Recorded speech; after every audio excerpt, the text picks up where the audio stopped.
They called my name. Paige Falloway. It echoed through the loudspeakers. The crowd roared like a rolling tide. Phones raised, tassels swinging, parents crying. I stepped into the sunlit spotlight, my cap slipping slightly on sweaty hair, the weight of the diploma folder foreign in my hand. Row C, Section 1, reserved for family, sat cold and empty.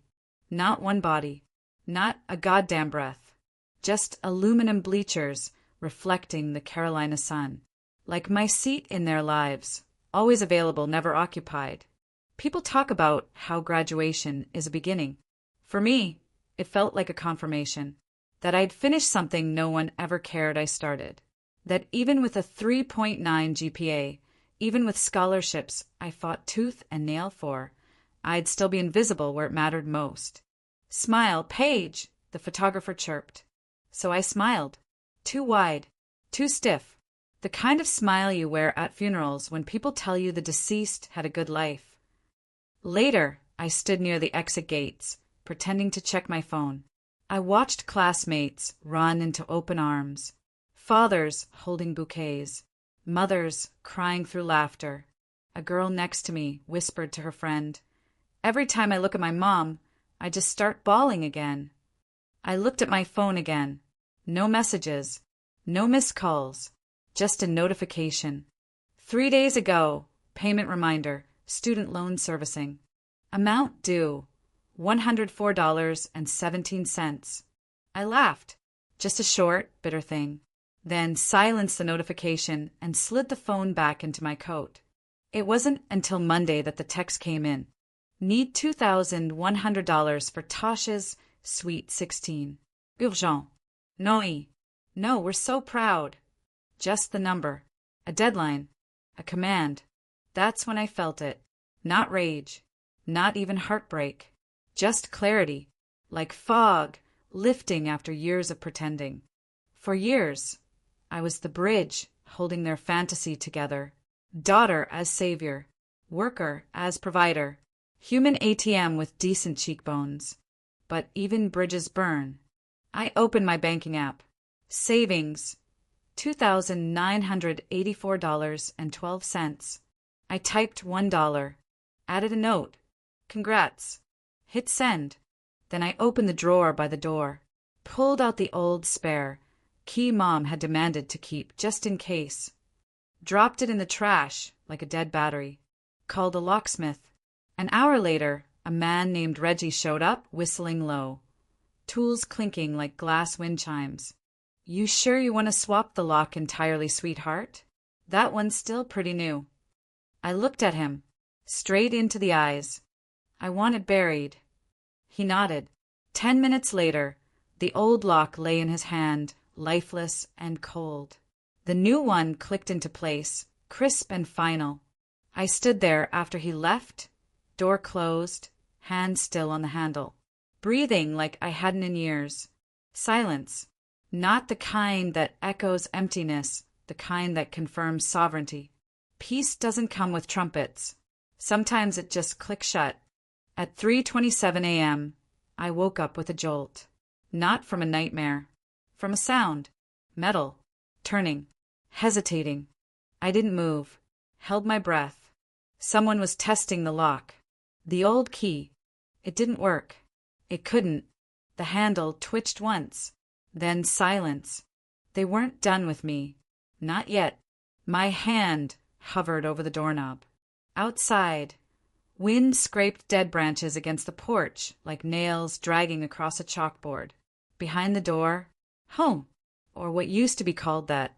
One last talk. That's what I told myself. Tie the knot, cut it clean. Mom opened the door with a smile, so sharp it should have bled. Look who finally remembered where she came from. Dad didn't even glance up from his armchair. His silence always screamed louder than her words. Tasha, wearing a tiara, eating shrimp cocktail, acting like a celebrity at a meet and greet. I stepped inside. The air smelled like pot roast and cinnamon. Too sweet, too staged. We sat at the dining table. I didn't eat. Mom poured wine. 1 glass for her. None for me. You look Thin, she said, eyeing me like a hawk. Maybe stressed? Guilt will do that. I didn't flinch. You texted me for money, not a visit. Her smile cracked. Dad exhaled. Finally, you know how things are. Tasha deserves a sweet 16. Your degree doesn't cancel that. My laugh was sharp. You missed my entire graduation. And now you want party money. You owe us, Mom snapped. Her voice shifted, tone gone, mask gone. You owe this family everything we gave you. We paid your way into college, Paige. I froze. That wasn't true. She kept going. We signed papers for your loans. We put our names on things. We sacrificed. You act like some victim, but you were built from our struggle. You built me. I whispered. No, I built myself in the silence you left me. Her face hardened. Ungrateful little. She stood and slapped me. Not a push, not a warning. Her hand cracked across my cheek like a whip. Fast, final, loud. The room fell dead quiet. The slap hung in the air like smoke. I didn't move. I didn't cry. I just turned and saw it, Tasha, standing in the corner, recording it, her phone held up like it was just another TikTok challenge. I looked back at Mom. Her hand trembled. What? Are you going to post that? She asked Tasha, voice cracking for the first time. Duh, Tasha said, chewing gum. It's drama. Drama gets views. Cut. I stood. I didn't say a word. Just walked to the front door. Paused. Turned. You didn't build me. You broke me. Over and over. But here's the thing about breakage. Pressure creates diamonds. Then I left. It hit TikTok that night. Slapgate trended by midnight. Views 102K. Shares 44K. Comments endless. Half thought I deserved it. The rest saw what it was. A mother trying to own her grown daughter like property. I should have been afraid. Instead I smiled. People like to say blood is thicker than water. They never mention what blood turns into when it's poisoned. 3 days later, I came home from work and something was off. The hallway light flickered. My door not fully closed. It creaked as I pushed it. My apartment was spotless. Too spotless. Everything was in place except for one thing. My bank statements. Scattered across the table. Every transfer. Every balance. Every account. And one more thing. A post-it note handwritten. You should have just paid. My mother didn't just want my money. She wanted control. And she was about to lose it all. I didn't sleep that night. The post-it note was still on the table. I didn't touch it. I just stared. My laptop's glow painted the walls in cold light. I logged into my bank account. 2 failed logins from an unknown IP. 1 pending transfer. $2,100. Scheduled. To an account ending in 1103. Not mine. I froze. Checked again. That account had been listed as an authorized copayee. Added 3 years ago. I checked the authorization history. Added by Corinne Falloway. Verified by phone. My mother. 3 years ago I was 19. She said I needed parental oversight for emergencies. Emergencies, huh? I clicked to remove access. Denied. Primary signer privileges required. I wasn't the primary. My own account. And I wasn't the primary. 10 minutes later, I called the bank. You can't remove a joint account holder unless both parties agree. Miss Falloway, the rep said, sweet as poison. Especially if the account was established under student dependency clauses. My voice shook. She doesn't pay for it. I do. It's my money. Yes, but legally. I hung up. I didn't scream. Didn't cry. Just sat, back pressed against the fridge. Fingernails digging into my arms. Control isn't always taken. Sometimes it's gifted. One signature at a time. That's what she did.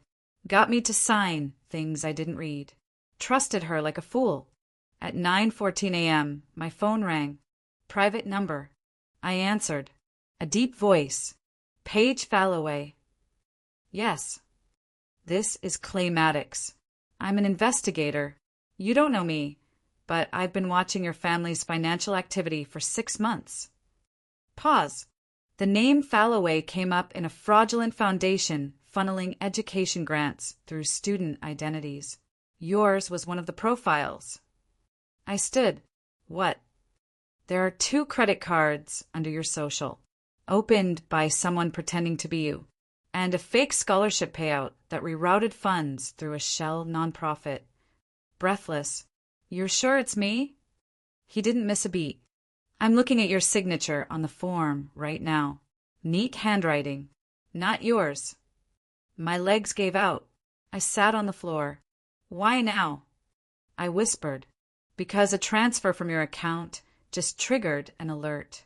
We were waiting for a move. This was it. An hour later, I met Clay in a cafe near Uptown.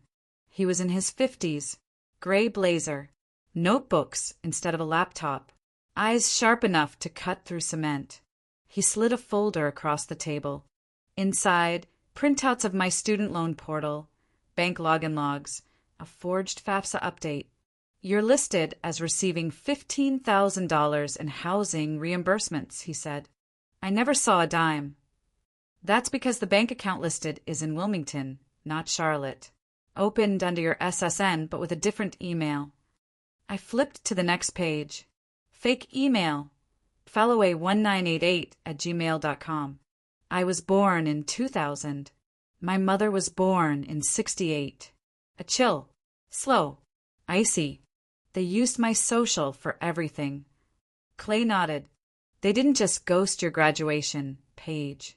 They ghosted your entire identity. I clenched my fists. My diploma. Can it be revoked? Not unless they prove you colluded. I didn't. I believe you, but the system won't unless you fight back. My stomach nodded. What do I do? He smiled. Cold. Almost admiring. Burn them with truth. That night, I got home and locked the door behind me twice. Double check. Triple check. I checked my drawers. My diploma was gone. Gone. I turned every drawer inside out. The packaging it came in, still there, but empty. My knees hit the floor. The diploma wasn't worth money. It wasn't even valuable to sell. It was symbolic. They didn't just want to ruin my account. They wanted to erase me. Erase what I earned. No one steals your name unless they plan to wear it. And no one steals your future unless they're planning to sell it. They stole my future. I'm going to take theirs. Clay didn't sugarcoat anything. He slammed a manila folder onto my kitchen table like it was an arrest warrant. You're not dealing with a petty family dispute anymore, Paige. This is organized fraud. Short sentences. Sharp breaths. Cold truth. I flipped the folder open. Page after page of forged signatures. My name, not my hand. Housing reimbursements. Grant funds. Student identity verifications. All routed through something called the Falloway Foundation, a nonprofit my parents registered 2 years ago. A nonprofit I had never heard of. Clay tapped a finger on the header. Your father's the registered agent. Your mother handles the financials. Classic laundering structure. Clean on paper. Filthy underneath. My head spun.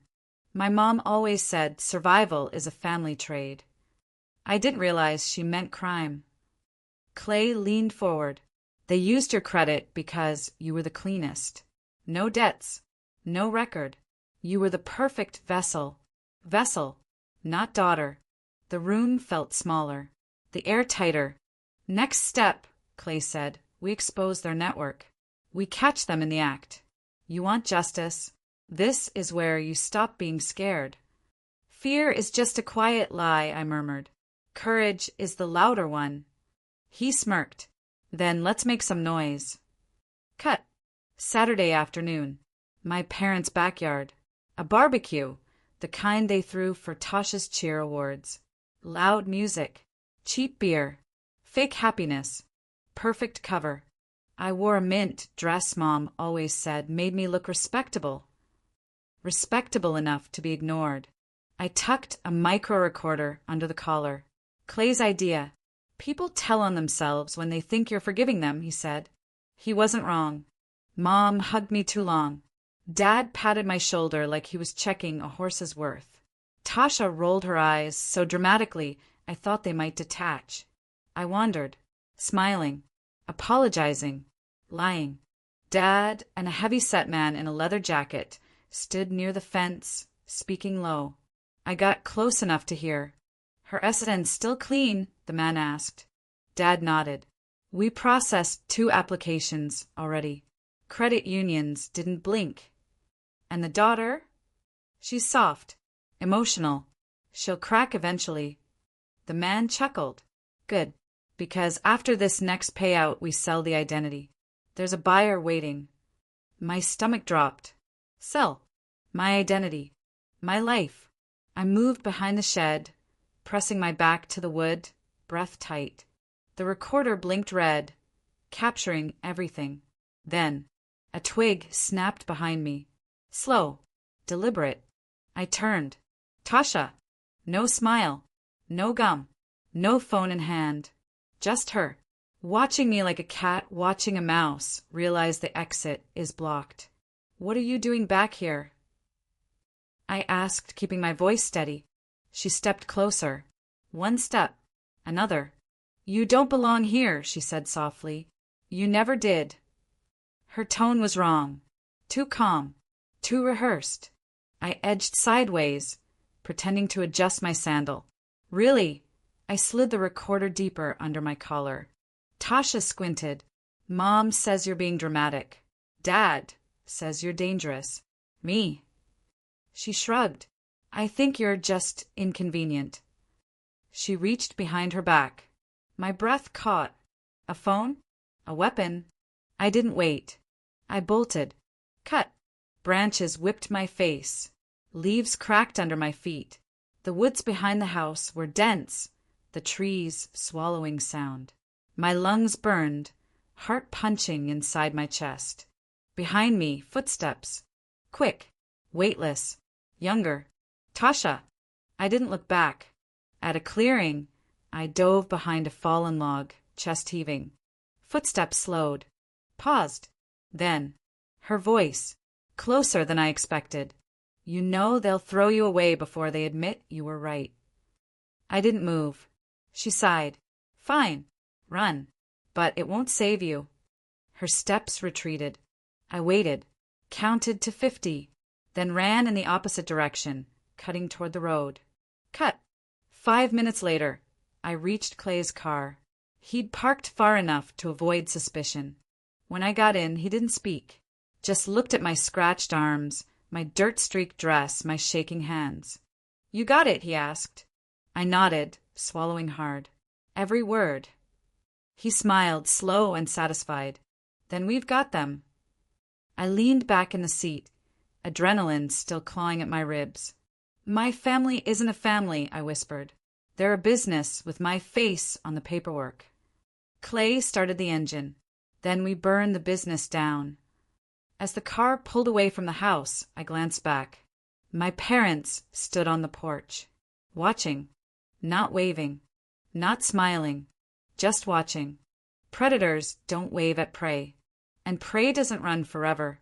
I wasn't just a daughter anymore. I was a loose end, and loose ends get cut. The email hit the newsroom at 2:03 a.m.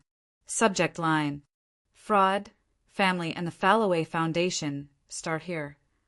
Attached, audio files, scanned ledger entries, forged grant approvals.